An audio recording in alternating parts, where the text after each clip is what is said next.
আমরা অনেকেই শুনেছি অ্যাপেন্ডিক্স শব্দটা, কিন্তু কখনো কি ভেবে দেখেছেন এই অ্যাপেন্ডিক্স আসলে কি?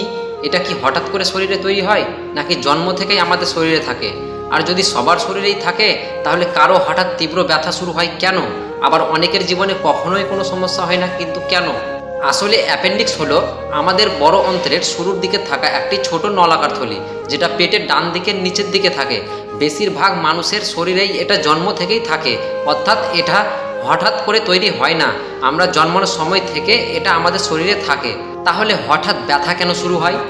যখন এই অ্যাপেন্ডিক্সের ভেতরের ছোট রাস্তা মল, জীবাণু ও ফোলা টিস্যু দিয়ে ব্লক হয়ে যায়, তখন ভেতরে ইনফেকশন তৈরি হয়। তখন অ্যাপেন্ডিক্স ফুলে যায় এবং সেখানে পুঁজ জমতে শুরু করে। এই অবস্থাকে বলা হয় অ্যাপেন্ডিসাইটিস। এবার আপনাদের মনে প্রশ্ন জাগতেই পারে, হঠাৎ এই ব্লকাজ হয় কেন?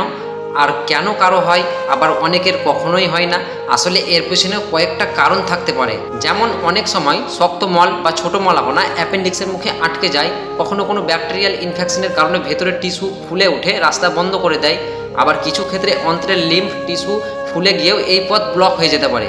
এই কারণগুলোর যে কোনো একটা যদি ঘটে, তখনই অ্যাপেন্ডিক্সের ভেতরে চাপ বাড়তে থাকে এবং ইনফেকশন তৈরি হয়, আর তখনই শুরু হয় তীব্র পেটে ব্যথা। আর যদি সময় মতো চিকিৎসা না করা হয়, তাহলে অ্যাপেন্ডিক্স ফেটে যেতে পারে, যা খুবই বিপজ্জনক হতে পারে এবং পেটের ভেতরে মারাত্মক সংক্রমণ ছড়িয়ে পড়তে পারে।